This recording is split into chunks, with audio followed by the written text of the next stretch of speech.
اللہ تبارک و تعالیٰ کے فضل و کرم سے ذوالحجہ کا مہینہ شروع ہونے والا ہے۔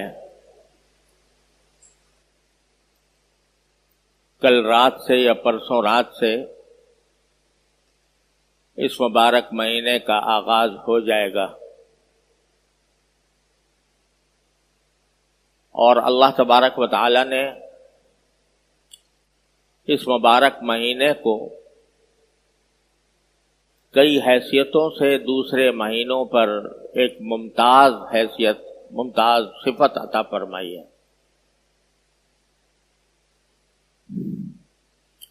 یوں تو سارے دن اور ساری راتیں اللہ تبارک و تعالی ہی کی بنائی ہوئی ہیں۔ ہر دن میں سورج نکلتا ہے، شام کو غروب ہوتا ہے، دن ہو جاتا ہے، دن رہتا ہے سارے صبح سے لے کر شام تک، پھر سورج غروب ہونے کے بعد سے رات شروع ہوتی ہے، فجر کے طلوع ہونے تک جاری رہتی ہے۔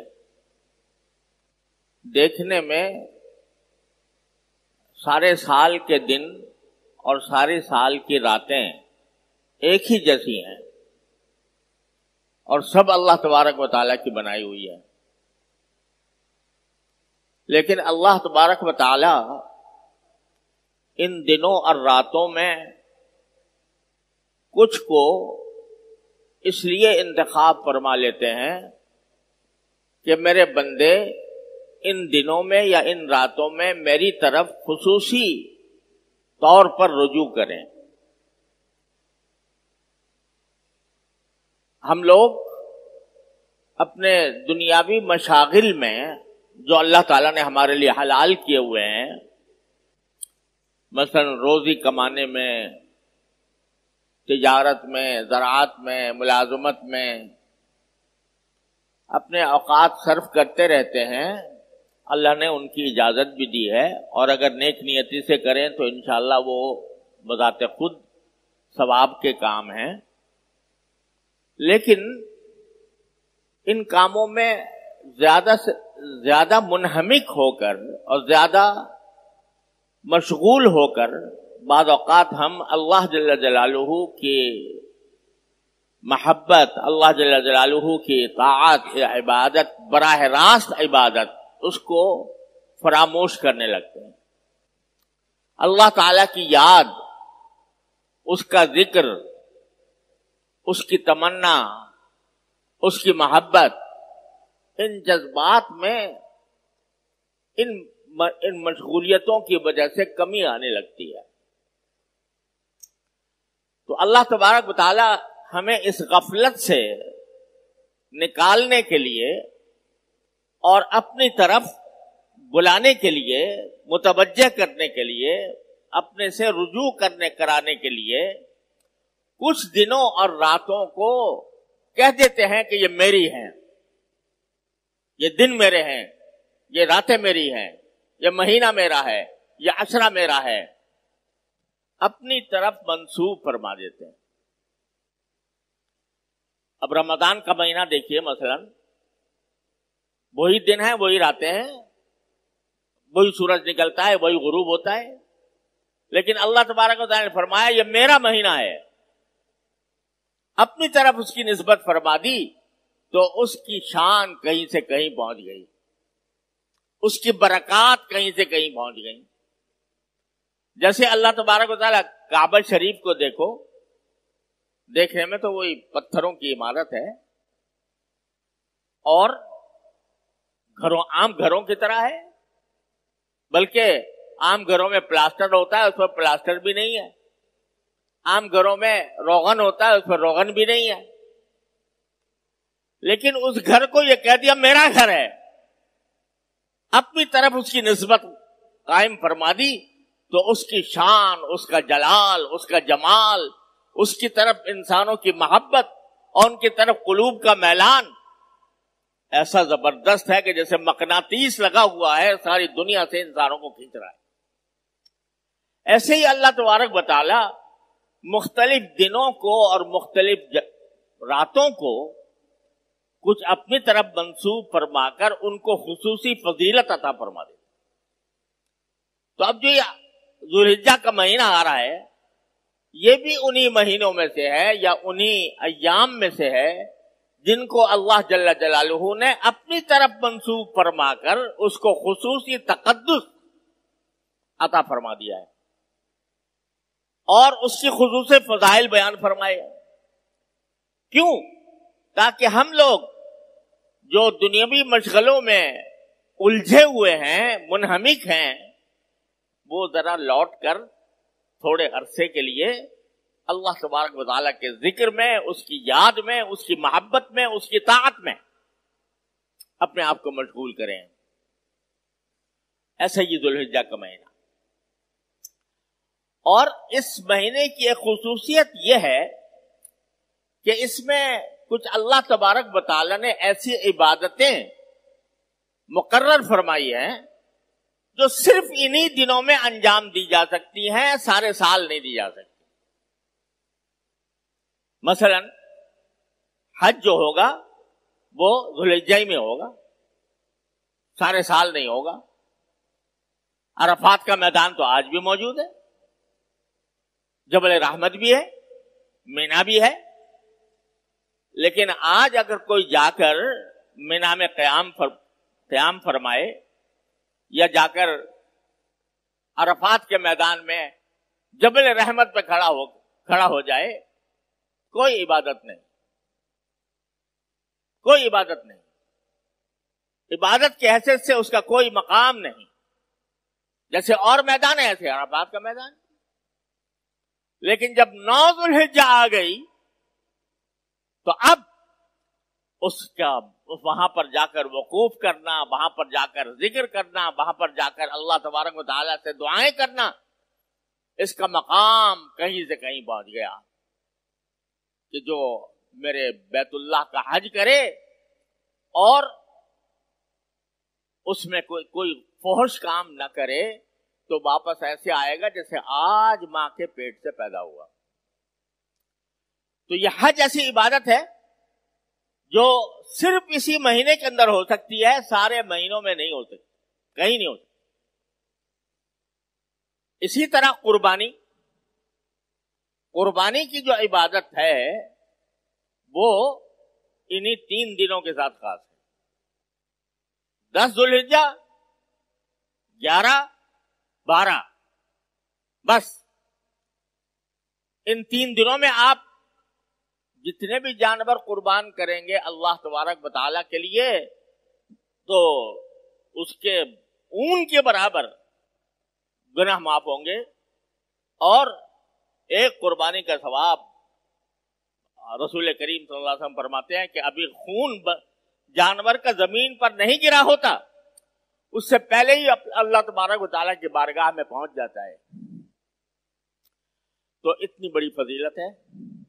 لیکن یہ ان 3 دنوں میں ہے. باقی دنوں میں اگر کوئی آج جانور لے کر ذبح کرے کوئی عبادت نہیں. ذبح کرنا صدقہ بے شک کر سکتا ہے، یعنی گوشت کا صدقہ کر دے گا، صدقہ کرنے کا ثواب انشاءاللہ ملے گا، وہ کسی وقت بھی ہو سکتا ہے. لیکن قربانی جو نام ہے گلے پر چھری پھیرنے کا، گلے پر چھری پھیر کر جانور کو ذبح کرنے کا، یہ عبادت صرف 3 دنوں کے ساتھ مخصوص ہے. 11، 12، 13، 10، 11، 12، اس کے علاوہ نہیں ہو سکتی. تو یہ بھی اس مہینے کی خصوصیت ہے، اور مہینوں کے اندر کبھی بھی نہیں ہو سکتی کوئی قربانی. اور اسی طرح اللہ تبارک و تعالی نے تکبیر تشریق مقرر فرمائی ہے. اللہ اکبر، اللہ اکبر، لا الہ الا اللہ، واللہ اکبر وللہ الحمد. یہ تکبیر تشریق 9 ذوالحجہ سے فجر سے شروع ہوتی ہے اور 13 تاریخ کی عصر تک جاری رہتی ہے. ہر نماز کے بعد بلند آواز سے یہ تکبیر کہنا واجب ہے. اللہ اکبر، لا الہ الا اللہ، اللہ اکبر وللہ الحمد. لیکن یہ بھی انہی دنوں کے ساتھ مخصوص ہے.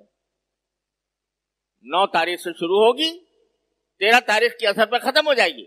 آج پڑھ لو، یعنی نمازوں کے بعد بلند آواز سے آج پڑھو تو وہ کوئی اس درجے کا ثواب اس میں نہیں ہے جو 9 تاریخ سے شروع ہونے والی تکبیر کا ہے.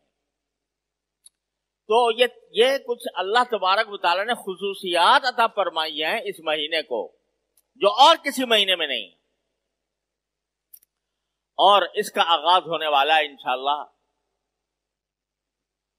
کل رات سے یا پرسوں رات سے. یہ جو میں نے باتیں بتائیں یہ تو واجبات ہیں، فرائض ہیں. ان کا کرنا تو ہر مسلمان کے ذمے فرض ہے کہ وہ یہ ضرور کرے. اگر وہ صاحب استطاعت ہے تو قربانی کرے، صاحب استطاعت ہے تو حج کرے. اور تکبیر تشریق بھی اسی طرح ہر مسلمان کے ذمے واجب ہے. نمازوں کے بعد تکبیر تشریق پڑھنا یہ تو واجب ہے. لیکن ایک حدیث میں رسول کریم صلی اللہ علیہ وسلم کا یہ ارشاد مروی ہے کہ یہ جو 10 دن ہیں 9 سے جو کل رات سے شروع ہونے والے ہیں یا پرسوں رات سے، یکم ذی الحجہ کی رات سے اور عید الاضحیٰ تک، یہ جو 9 دن ہیں یہ اللہ تبارک و تعالی کی ہر عبادت، کوئی بھی عبادت ہو، وہ اللہ تبارک و تعالیٰ کو جتنی محبوب ان 10 دنوں میں 9 دنوں میں ہے اتنی اور کسی دن میں نہیں ہے. مثلا اس میں فرمایا کہ ایک دن کا روزہ 1 سال کے روزے کے برابر. اللہ تعالیٰ نے ان دنوں کو یہ تقدس عطا فرما دیا کہ ان 9 دنوں میں ایک دن روزہ رکھ لو تو اس کا ثواب 1 سال کے روزوں کے برابر. اور ایک رات اگر جاگ کر عبادت کر لو جتنی بھی ہو سکے تو وہ ایسا ہے جیسے لیلۃ القدر میں، شب قدر میں جاگے. اللہ تبارک و تعالیٰ نے ان دنوں کو اپنی عبادت کے لیے اس طرح مخصوص فرمایا ہے کہ اس کی فضیلت کہیں سے کہیں بڑھا دی ہے. ہر عمل کی فضیلت. صدقہ کوئی دے ان دنوں میں تو عام دنوں کے صدقے کے مقابلے میں ان دنوں میں صدقہ دینا زیادہ ثواب ہے. کوئی نفلی نماز پڑھے تو عام دنوں کے مقابلے میں ان دنوں میں نفلی نماز کا ثواب زیادہ ہے. کوئی آدمی اللہ تبارک و تعالیٰ کا ذکر کرے، تلاوت کرے، تو جتنی تلاوت کا ثواب عام دنوں میں ملتا ہے اس سے زیادہ ثواب ان دنوں میں ملے گا. جتنا عام دنوں میں ذکر اور تسبیح کا ثواب ملتا ہے اس سے زیادہ ثواب ان دنوں میں ملے گا. کوئی بھی عبادت کا عمل، چاہے وہ جانی عبادت ہو چاہے مالی عبادت ہو، اس کا اجر و ثواب ان دنوں میں اللہ تبارک و تعالی نے کہیں سے کہیں بڑھا دیا ہے. لہذا کیوں بڑھا دیا؟ وہی بات کہ ہم دن رات اپنے دنیاوی دھندوں میں مشغول رہ کر بسا اوقات اللہ تبارک و تعالی کو بھلا دیتے ہیں. ان کی یاد دل سے نکل جاتی ہے. اللہ تبارک و تعالیٰ کی جو محبت دل و دماغ میں پیوست ہونی چاہیے اس میں کمی آ جاتی ہے تو اللہ تعالیٰ کھینچ کر بلاتے ہیں، آ جاؤ، یہ میرے دن ہیں، یہ میری راتیں ہیں، ان کے اندر مجھ سے تعلق جوڑ لو، میرے ساتھ رشتہ مضبوط کر لو. جتنی جتنی بھی نفلی عبادت کی جائے گی اللہ تبارک و تعالیٰ کا قرب اتنا ہی بڑھے گا. ایک حدیث میں، حدیث قدسی ہے، حدیث قدسی اس حدیث کو کہتے ہیں جس میں رسول کریم صلی اللہ علیہ وسلم اللہ تبارک و تعالیٰ کی کوئی بات نقل فرماتے ہیں، اس کو حدیث قدسی کہتے ہیں. تو ایک حدیث قدسی ہے کہ میرا بندہ نفلی عمل کرتا جاتا ہے یہاں تک کہ جتنا نفلی عمل وہ زیادہ کرتا ہے اتنا ہی میرے قریب آ جاتا ہے، اور یہاں تک کہ ایک مرحلہ ایسا آ جاتا ہے کہ میں اس کی آنکھ بن جاتا ہوں جس سے وہ دیکھتا ہے، میں اس کے کان بن جاتا ہوں جس سے وہ سنتا ہے، میں اس کے ہاتھ بن جاتا ہوں جس سے وہ عمل کرتا ہے۔ کیا مانا؟ کہ اس کا ہر عمل اور اس کا ہر کام، چاہے دیکھنے میں دنیا کا کام نظر آ رہا ہو، لیکن وہ میرے محبت سے کا آئینہ دار ہوتا ہے، یعنی وہ جو کر رہا ہوتا ہے وہ میری محبت میں کر رہا ہوتا ہے، جو کچھ کر رہا ہوتا ہے جیسا میں کر رہا ہوں، میں اس کا بن جاتا ہوں، ہاتھ بن جاتا ہوں، میں اس کے پاؤں بن جاتا ہوں جس سے وہ چلتا ہے۔ اللہ تعالی ایک بندے کے بارے میں فرما رہے ہیں، ایک معمولی سا بنگا جس کی کوئی حیثیت نہیں، وہ فرماتے ہیں کہ میں اس کے ہاتھ بن جاتا ہوں، میں اس کے پاؤں بن جاتا ہوں، میں اس کی آنکھ بن جاتا ہوں، میں اس کی کیا مت، کہاں وہ ذات عالی جس کی تعریف ممکن ہی نہیں ہے، کہاں اس کا جلال و جمال، کہاں اس کی کبریائی، کہاں اس کی عظمت، اور کہاں یہ ایک بالکل بے نام اور بے حقیقت بندہ۔ کہتے ہیں میں اس کے اندر آ جاتا ہوں، اس کے اندر آ جاتا ہوں۔ اس کے اندر آنے کا معنی یہ نہیں کہ حلول کر جاتا ہوں، اس میں معنی یہ کہ اس کا ہر عمل، اس کا ہر قدم، اس کا ہر کام وہ میری محبت کا آئینہ دار ہوتا ہے، اور میں اس سے راضی ہوتا ہوں۔